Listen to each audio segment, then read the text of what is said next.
मधुबनी के पास एक गांव में उमा शंकर नाम का एक किसान अपनी पत्नी भावना के साथ रहता था। उमा शंकर के भैया भाभी भी पास में ही रहते थे। उमा शंकर की भाभी भावना को बिल्कुल पसंद नहीं करती थी, क्योंकि वह अपनी बहन का विवाह उमा शंकर से करवाना चाहती थी।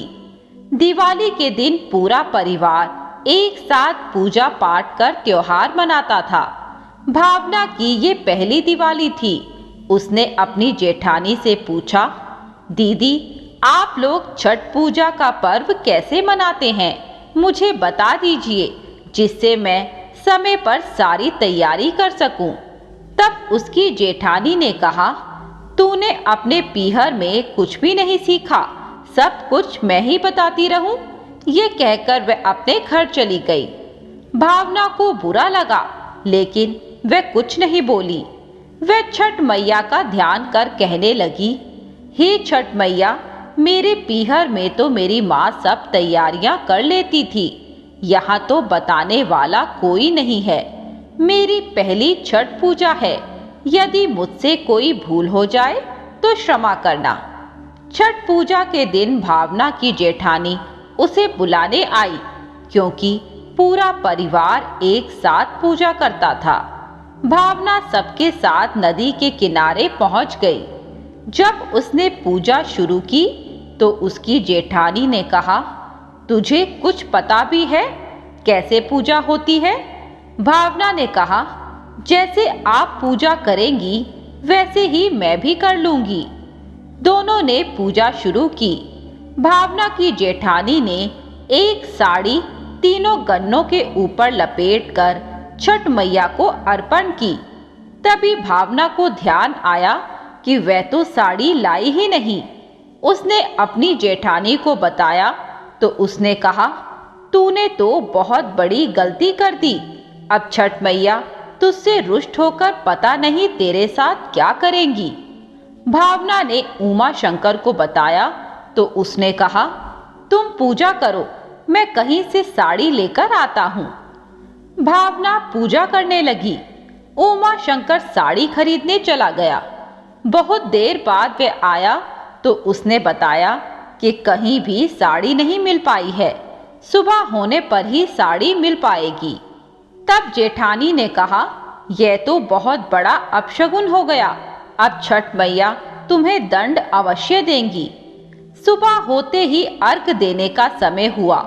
उमा शंकर और भावना नदी में अर्घ देने के लिए उतरे। तभी उमा शंकर का पैर फिसल गया और वह नदी में डूबने लगा। भावना ने उसे बचाने की बहुत कोशिश की, लेकिन वह डूब गया। भावना वहीं फूट फूट कर रोने लगी। वह बोली, हे छठ मैया, मुझसे गलती हुई है, आप मेरी बलि ले लो, लेकिन मेरे सुहाग की रक्षा करो।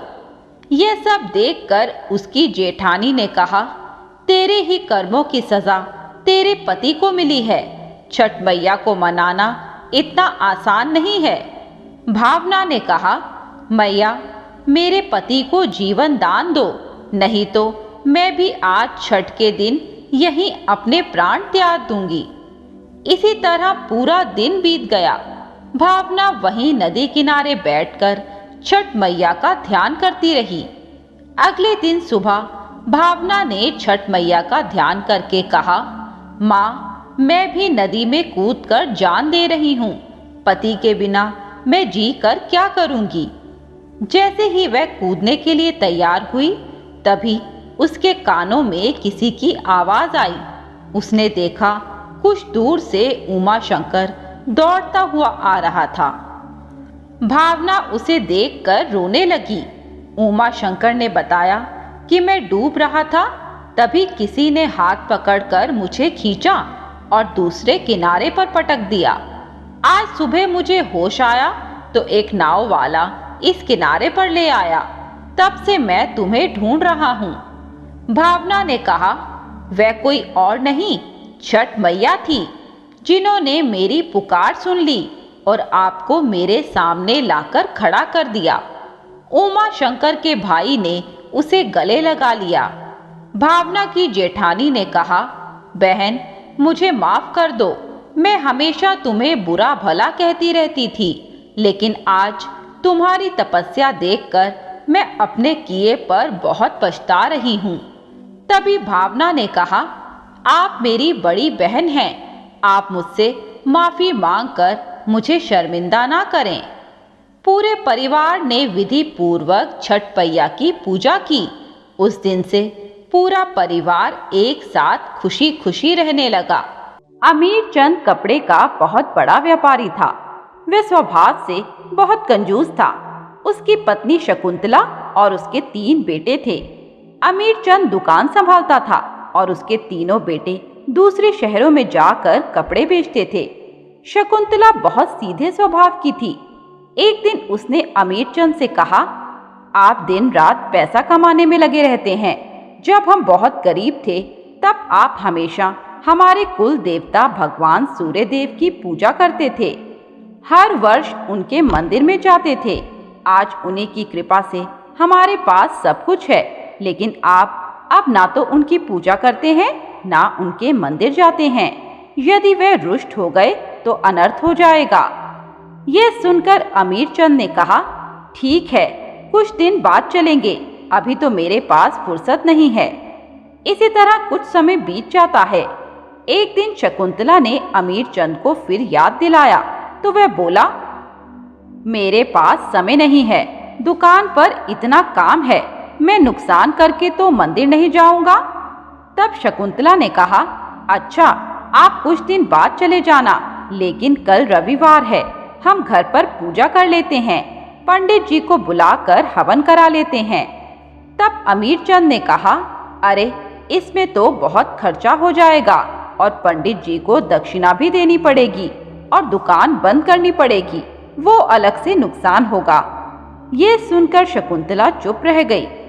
एक दिन अमीर चंद के बड़े बेटे ने कहा, पिताजी, मुझे याद है आपने एक बार कहा था, यदि मेरा व्यापार अच्छे से चलने लगे तो मैं भगवान सूर्य देव के मंदिर में सोने का छत्र चढ़ाऊंगा।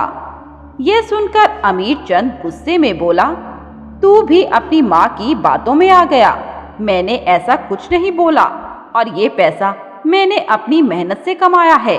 इसे बेकार की चीजों पर खर्च करने का क्या फायदा? इसे व्यापार में लगाऊंगा तो यह दुगना हो जाएगा। तब शकुंतला ने कहा, आप अपनी ही कही बात भूल गए। अब तो भगवान सूर्य देवता का क्रोध पूरे परिवार को भुगतना पड़ेगा। ये कहकर वह घर में बने मंदिर के पास बैठकर सूर्य देव से प्रार्थना करने लगी। हे सूर्य देव, इन्हें माफ कर दीजिए। पैसे की चमक के आगे इन्हें आपका तेज भी दिखाई नहीं देता। मैं अवश्य ही आपके मंदिर में छत्र चढ़ाऊंगी। यह सुनकर अमीर चंद ने कहा, खबरदार, जो एक भी पैसा खर्च किया, मुझे किसी की पूजा नहीं करनी। मैं केवल धन की पूजा करता हूँ। अमीर चंद की कही ये बात भगवान सूर्य देव भी सुन रहे थे। यह सुनकर उन्होंने कहा, मेरे इस पुत्र को बहुत घमंड हो गया है, इसे सबक सिखाना चाहिए, लेकिन उससे पहले मुझे इसे संभलने का एक और मौका देना चाहिए। अगले दिन भगवान सूर्य देव एक ब्राह्मण का भेष रखकर अमीर चंद की दुकान पर पहुंच गए और उससे कहा, सेठ जी, मुझे अपनी कन्या का विवाह करना है, मुझे कपड़ा चाहिए, किंतु मेरे पास बहुत कम पैसे हैं। यदि तुम मुझे कम पैसे लेकर पूरा कपड़ा दे दो तो मैं तुम्हारे कुल देवता को प्रसन्न करने के लिए बिना दक्षिणा लिए 7 दिन तक पाठ करूंगा, जिससे तुम्हारे सारे पाप मिट जाएंगे और तुम्हारे कुल देवता प्रसन्न हो जाएंगे।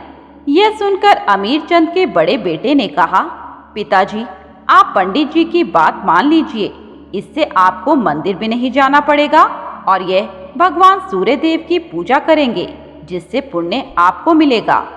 यह सुनकर अमीर चंद बोला, तू कुछ नहीं जानता, यह सब मुझे ठगने के लिए कह रहा है। कपड़े लेकर यह पंडित कहीं नजर भी नहीं आएगा और सूर्य देव नाराज भी रहे तो मुझे क्या फर्क पड़ेगा, मैं बिना पूरे दाम लिए कपड़ा नहीं दूंगा। यह सुनकर पंडित जी बोले, मान जाइए सेठ जी, एक गरीब कन्या के विवाह का पुण्य भी आपको मिलेगा और मैं ईमानदारी से आपके लिए पाठ करूंगा। आप चाहें तो मंदिर में आकर देख सकते हैं। तब अमीर चंद ने कहा, जाइए पंडित जी, किसी और दुकान पर जाकर कोशिश कीजिए। मैं तो आपको कुछ नहीं दे सकता। जितने पैसे आप देंगे बदले में उतना ही कपड़ा दूंगा। और रही बात पूजा की, तो वह मेरी पत्नी दिन रात घर पर ही करती रहती है। यह सुनकर पंडित जी को बहुत गुस्सा आया। उन्होंने कहा, मूर्ख सेठ, भगवान सूर्य देव ने तुझे एक मौका दिया था पश्चाताप करने का, तूने वह भी गवा दिया। अब तुझे उनके प्रकोप से कोई नहीं बचा सकता। ये कहकर वह चले गए। शाम को अमीर चंद घर आया। उसने सारी बात शकुंतला को बताई। उसकी बात सुनकर शकुंतला रोने लगी। उसने कहा, आप अभी जाकर पंडित जी को ढूंढिए। हो सकता है सूर्य देव स्वयं भेष बदल कर आए हों आपकी परीक्षा लेने।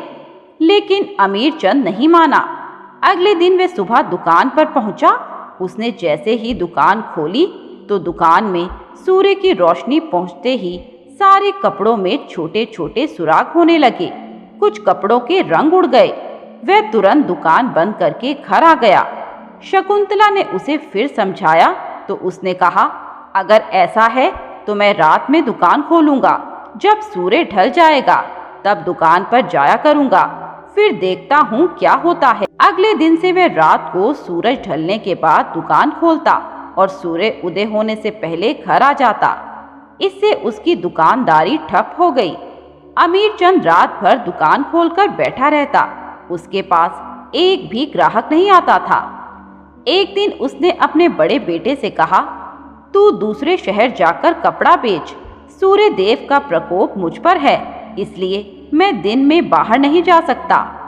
अगले दिन अमीर चंद का बड़ा बेटा वापस आया और बोला, पिताजी, मैंने जैसे ही शहर के व्यापारी के सामने कपड़े का गट्ठर खोला, उसमें कपड़ा जला हुआ था। तेज धूप से सारा कपड़ा जल गया। अमीर चंद रोने लगा। उसे अपनी गलती का एहसास हो गया। वह बोला, मैं पैसों की चमक में अंधा हो गया और अपने कुल देवता भगवान सूर्य देव के तेज को भूल गया। इसी कारण मुझे यह कष्ट भोगना पड़ रहा है। उसी रात में वह अपने पूरे परिवार के साथ भगवान सूर्य देव के मंदिर पहुंचा और सुबह मंदिर खुलते ही वह भगवान के चरणों में गिर गया और माफी मांगने लगा। तभी तेज चमक के साथ भगवान सूर्य देव प्रकट हुए और उन्होंने कहा, तुम्हारे मन में धन का लालच समाप्त करने के लिए ही मुझे यह सब करना पड़ा। जाओ, मैंने तुम्हें माफ किया। तुम्हारी दुकान पहले की तरह नए वस्त्रों से भर जाएगी। तब अमीर चंद ने कहा, प्रभु, मुझे कुछ नहीं चाहिए। मैं अब केवल आपकी भक्ति करना चाहता हूँ। मैं आज से ही अपना घर व्यापार सब त्याग रहा हूँ और सेवक बनकर आपके मंदिर में सेवा करता रहूंगा। भगवान सूर्य देव प्रसन्न हो गए। उन्होंने कहा, आज से तुम्हें और तुम्हारी पत्नी को मेरी भक्ति प्राप्त होगी और मरने के बाद मोक्ष की प्राप्ति होगी। मित्रों, आपको ये कहानी कैसी लगी, हमें कमेंट बॉक्स में बताएं। साथ ही ऐसी नई नई कहानियों के लिए हमारे चैनल वैदिक मंथन को सब्सक्राइब करें।